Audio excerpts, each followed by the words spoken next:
This is where it says, "Be'et ptichut lev ha'adam," when a person can actually bring oneself willfully to still open your heart, even though the force is, the mood you're in, or the conditions you're in, or the circumstances, all bringing you to a place of what we call mochin dekatnut, a place where you're kind of contracted. You don't really.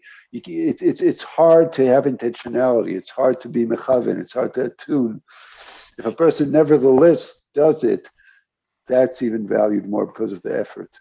Exactly. Like we say in the Shema, you should put the words of the Torah al levavacha, on your heart. Why not bid levavacha? The big Rebbe said it's davka. It's specifically put it on your heart. Even when your heart is closed, do it anyway, because one day your heart will open and it'll be there to fall in.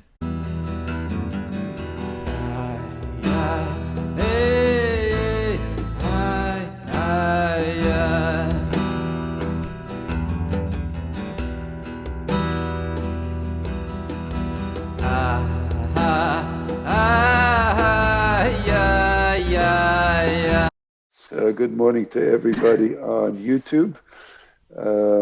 Let us get going here with the amazing Sefat Emet. We are on Parashat VaYikra. In general, there were three types of sacrifices that were able to be brought, depending on many factors. There was a large domestic animal sacrifice, a goat, sheep, ox. Then there was the sacrifice of a smaller fowl, a pigeon or a young dove. And then there was also the ability to bring what they called a mincha korban sacrifice, which was basically a type of a matzah pancake smeared up with oil and some spices and whatnot. And there are so many interactions here. We're going to not get into it, but suffice to say that in general, the principle was, for whatever the reason was you were bringing the sacrifice, if you could afford it, you brought the large domestic animal. If you could not afford a large domestic animal, you could bring the bird. If you could not bring the bird, you would bring some flour and some pancakes, basically, to be offered to God. Sometimes it was to offer thanks to God. Sometimes it was to ask God for a way of asking God for forgiveness. The point is that in today's Torah portion, all three types of sacrifices are outlined. And in each case, by the large animal, the bird, and the pancake offering, the same wording is employed by the Torah. If you brought a large animal, it was called a reach nicheach. It was called pleasing to God. If you brought the bird, it was called pleasing to God. And if you brought the flour and oil combination, it was called pleasing to God. So the sages learned from this a beautiful lesson. The lesson being that whether someone brought a lot, an expensive gift for God, or brought a very basic gift for God, God accepted each gift equally, providing that the person's intention were pure. So that seems like a very beautiful lesson. But it's not so simple as the Sefat Emet is going to point out. There's a classic question. The question posed by a great sage who's the Taz, the Torizahav, who wrote a commentary on the Code of Jewish Law. And in the very first chapter, the very first paragraph of the Code of Jewish Law, he raises this question because Rabbi Yosef Karo, the author of the Code of Jewish Law, says that it doesn't matter if you pray a little bit or you pray a lot, same idea, as long as your intentions are pure. And the Taz says, wait a minute, Right. And prayer here is parallel to bringing sacrifice. Exactly, because the prayer has taken the place of the sacrifices. The The same thing that comparison is there. applies to, same thing that applies to prayer in principle applies to sacrifice. Exactly. So here's the famous question, and this is a Talmudic. You put on your cup, your Gemara cup, as we say, your Talmudic hat. Yep. And the question is, and we have to go like this when we ask the question: Mm-hmm. if it's true that intention is the main thing, then why not say, if I bring a lot with intention, that should be better than bringing a little with intention? If intention is important, I understand. But why tell me that it doesn't matter at all? If the thing is intention, bring a lot with intention. Yeah. So that's a good kasha. That's a good question. Now over there, the Taz offers a very long, intricate, peel-pool Talmudic approach, which is Mishnah Ne'emar. In the Mishnah it says, "Bevehema reach nichoach, uveof reach nichoach, ubemincha reach nichoach." As Rebbe said, when we sacrifice a beast, it's the pleasing odor to God. When we sacrifice a fowl, it's a pleasing odor to God. And when we sacrifice a pancake, it's also pleasing odor to God. They're all for the same purpose, same category. Lomar lecha, it comes to teach us, echad hamarbe v'echad hamamit. One person gives more, another person gives less. Ubilvad shichaven libo l'shamayim. As long as the person is attuning his or her heart to heaven, which means intentionality. It's the colloquial, the idiom for doing it with intentionality. But betaz hiksha, a Talmudic inquiry. Either way you look at it, there's something wrong. היא גם המרבה כוונתו לשמיים, אם כן המרבה עדיף. I see, this is just what you said. If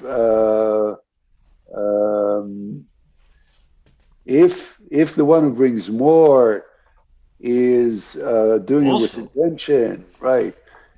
Therefore, the one who brings more should be preferable, right? That is exactly the argument as you laid it.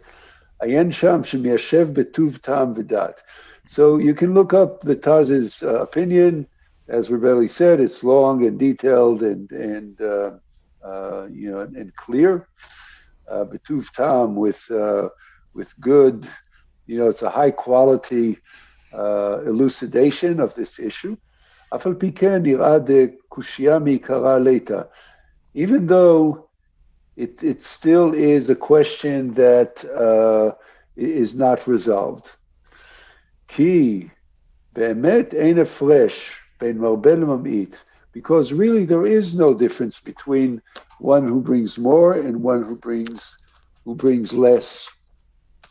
Af im shneim mitkavnim letov, even if they both are have goodwill and intentionality. right. Just to quickly interject, what the Sefat Emet is saying when he says "the kusha mekar lesa," what he means by that is that the question is not even a question. That's what he means. I see. He's saying that the Taz was bothered by this deep philosophical question, but ultimately there is no deep philosophical question, because the Sefat Emet says here that it's not that there are two items that we put on the scale. One is intentionality, and one is the physical act or item, that the amount of money or the act, and the gravity of an act. There's really only one thing on the scale.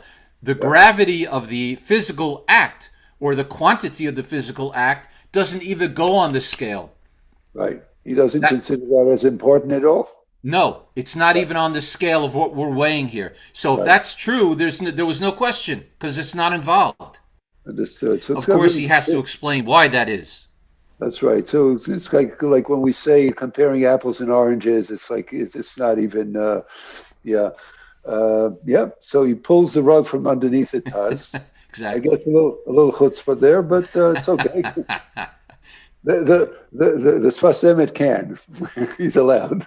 That's right. The Sefat Emet sure could. Yes, and I think that there's also like a social consciousness here, of really wanting to, and I think that's a Hasidic principle from the Baal Shem Tov that he doesn't want to evaluate people by what they have in the materially, basically. So it was very important, in the Hasidic world, it was very important not to make the distinction between the balabatim and the poor and the right. So Right. Not to draw, like you say, not just by physical quality, but by kishreines, by ability, even by intellectual ability. You bringing the Baal Shem Tov is perfect for this. The Baal Shem Tov said he was a revolutionary in this way. That's And right. he stirred up the pot big time. Right. He said that a simple Jew who sat saying psalms all day because they never had the opportunity to learn how to do stuff like this. That's right.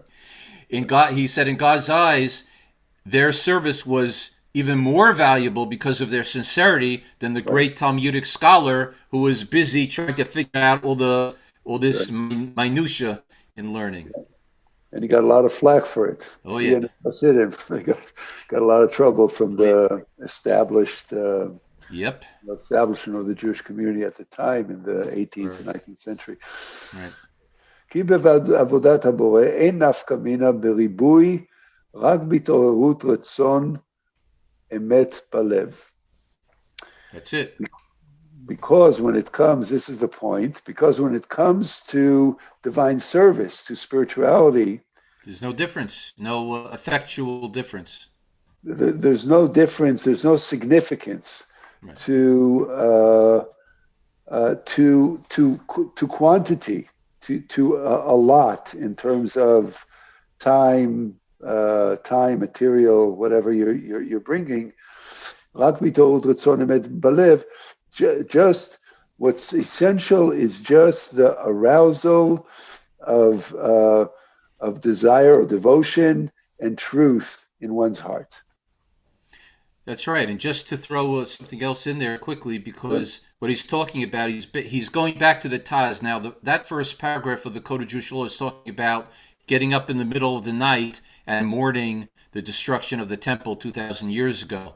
Yep. And that's where the author of the Code of Jewish Law says, okay, but take it easy. If you have to get up in the morning and go to work, so maybe you can't do that. Or if you're up in the morning, you're praying with quorum with a minyan and shul, one guy can sit there for an hour and a half and daven berichas and pray at length, and one guy has to catch the bus into the city to go work, and he can only do a quick what they call a matzah minyan, an 18 minute. He says it literally doesn't matter. It's all what I want. What am I getting out of this, and what am I giving of myself out of this? That's what he's saying. Understood. ואדרבה, מי שאינו יכול לעשות הרבה, הוא מכוון בהמעט, אפשר חשוב יותר. Sorry, I did skip. Yeah. Okay. And so much more so, a person who cannot do much and attunes him or herself with little bit, it could be that is even more important. Right. So now he's really pushing the envelope. Yeah. As I was saying a little bit before, alluding to before, it could be that it's even worth more in the eyes of our Creator. Yeah. And now you start to read the sentence. This is now he's going to he's going to turn a little bit. He's going to bring in a little related point, which is fascinating here. Right. He's actually going even more. He's going against the Taz. He's reversing the Taz. Right. He's reversing it, or he's reversing the question. He's saying not reversing only the question exactly. Yeah. And here he's going to reinterpret the very concept of marbe and mamit. We thought it meant giving more and giving less. Yeah. But he's saying now he's going to turn these phrases into quality. I see. He's going to make marbe more quality and mamit less quality. What does that mean? It could be I'm in a bad mood. I see. And it could be that I don't want to get up and go pray. I don't want to do it. I'm in a bad mood. Yeah. Something happened. Turned me off. I'm in a rush. Yeah. but I force myself to go. I say my 5 minutes. What I have to do, and I run away. But Yeah. I force myself to do that. Yeah. So now he's going to say that the mamit, even qualitatively, can sometimes be more effective. Yes, because he puts more effort, you could say. Right. Yeah. So So Yemei HaTova and Yemei HaRa'ah means the mood. You wake up in a better day or a good day. That's what that means. exactly. In other words, I store. He's talking about storing Yeah. away for a rainy day. The Uh-huh. Rebbe Nachman talks a lot about this. He Uh-huh. says you have good days, meaning good Yeah. spiritual days, and not so good spiritual days. On the good days, store it away Yeah. for days when you need to draw on That's right. the on the supply that you have That's stored right. away.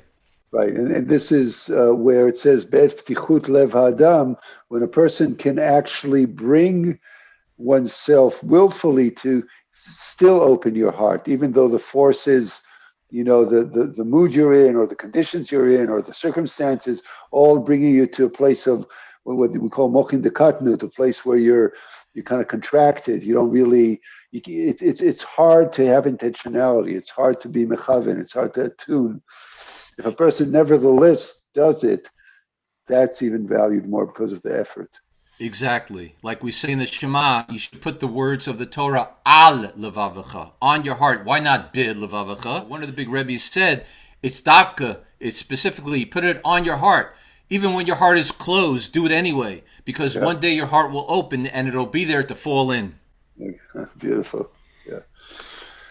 והתמעטות המעשים בימי הרעה, שניהם בקנה אחד עולים. Yeah, go ahead. Right. So this stalk, this tree, Yeah. this right, The trunk. the trunk. Thank you very Yeah. much. So he's saying Yeah. that the trunk is the intentionality, and whatever comes out, a little so whatever comes out, it's all the same. The good stuff, the Yeah. not so good stuff, as Yeah. long as the trunk is healthy. That's what Uh-huh. he said. Intentionality, bad days, good days, an hour praying, 5 minutes praying. It doesn't matter if your trunk is strong, if you got your heart Yeah. in the right place, Well, yeah, and it all comes out of one kanet, that's right. one a bamboo shoot. Yeah, yeah. והוא כעניין שאמרו בשם הרב מלובלין הקדוש, the Lubliner Rebbe, זיכרונו לברכה, may his memory be a blessing, לפרש הגמרא, משנכנס אדר מרבים בשמחה, ואב ממעטים בשמחה. So he's going to go the same way. Yeah. As a commentary, the commentary of the Gemara to the famous verse, when Adar comes in, we exceed, we increase in joy. The Av, when Av comes in, the month of Av, the Ma'atim b'simcha, we decrease joy. Piresh, להרבות צד הקדושה ולמעט צד הטומאה, meaning that we, with the simcha, we increase the side of holiness, and on Av, we're decreasing the side of impurity. And this is how we will understand it here. Go ahead. Right, exactly. And he's interpreting what the Lubliner said, as what we were saying. In Adar, we're marbe b'simcha, because the month itself is a month of joy, so we're marbe with that joy. But in Chodesh Menachem Av, which is a month of sadness and communal sorrow, so to speak, we're memait, we decrease our joy. the sorrow, we decrease the sorrow through joy. Mematin b'simcha. I see. That's what he's saying. So same too here. If I'm in a rush, if I'm in a bad mood, I can be mema'et that by drawing from the simcha I've stored up from the good days and utilizing that. I see. Beautiful. Beautiful. This is really like charging the spiritual battery. Having something in the tank. And filling it up so we can draw on it. Beautiful. That's a beautiful. That's it. Really a beautiful teaching. um, on the power, I guess, of intentionality. So he goes Rabbi, he goes even further, further with this. He says not only that intentionality counts, but it counts, more than we usually think. It's not a matter of the moment. It's a matter of being able to store up or to build. It's not even storing up. One can think about it also about building a muscle. Mm. So it's not only storing up a tank. I mean, that also is a good analogy. But I want to think about this as um, building a capacity. Um, because when, for instance, when Nachman says mitzvah gdora liot b'simcha tamid, and we say, how can you legislate being besimcha? How can, which means it's a great mitzvah to be always in joy, says Reb Nachman, right? Mm-hmm. And the question is, how can you legislate that? It's like, how can you, joy is a mood. It's you can't say, oh, I'm commanded to be in joy because some days I am, some days I'm not. I think it's connected here, right, to what he's saying. Yes. But what the Sefat Emet is saying is, no, one needs to learn how to cultivate that simcha and how to be able to draw on it, like you said before. It's not just a fleeting mood that comes and goes. Oh, sometimes I'm happy, sometimes I'm sad. One can learn through focusing on kavana. One can learn to develop the capacity or the maybe the muscle. Like somebody exercises. You could say that one's prayer, one's davening, or what used to be worship, whatever it used to be in the past, it used to be the sacrifice, was a way of a discipline that developed the capacity for intentionality. I think that's how the Sefat Emet is turning it around. Yeah. But by the way, it reminds me of a joke, a funny story I heard from. It's actually I was at this bar mitzvah, and the father told the story as a way to um, he started his Dvar Torah to his, to congratulation to his son at the bar mitzvah, and he said, there's a guy. He wakes up in the middle of the winter. There's a snowstorm outside, and it's 6 o'clock in the morning, and the minyan is at the shul is at 6:30, and he has to hop out of bed and get dressed and get through the snow and get to the minyan, and his Yetzer Hara is telling him, "Oh, come on, it's like this is completely extenuating circumstances. Just, no minyan today. There'll be enough people. They don't need you. This is really not the day to go." The Yetzer Hatov is saying, "Oh, you're committed. You need to be there. They need you. Hashem needs you. This is your spiritual commitment. You have to make the effort and go through the snow and get to the minyan." And finally, the guy says to the Yetzer Hatov and Yetzer Hara, "Listen, guys, why don't you work it out? I'm going to go to sleep and wake me up when you figure this out." Got it. Again, thank you everybody for learning with us here today. Please like, comment. We can continue the conversation, the comments below, and subscribe to our channel. For more every Wednesday morning. If you're new, at around 9 o'clock, we study the Sefat Emet right now. Could be something else in another time.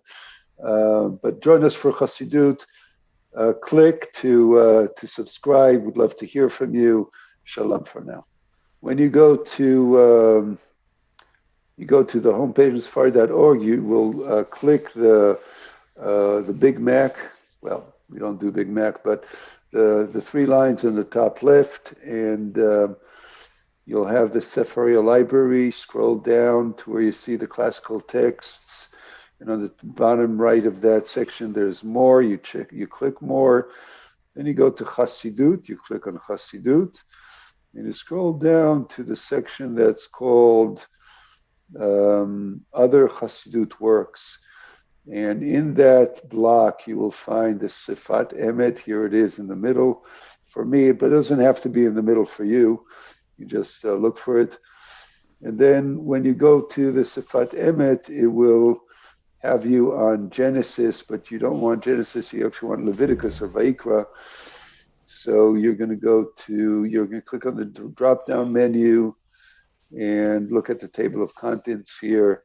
You're going to click on VaYikra, on Leviticus. Then inside Leviticus, you're going to click on VaYikra. And here you're going to click on section number 4. And we are today reading the section that's numbered as, or the paragraph that's numbered as 3, Mishnah Ne'emal.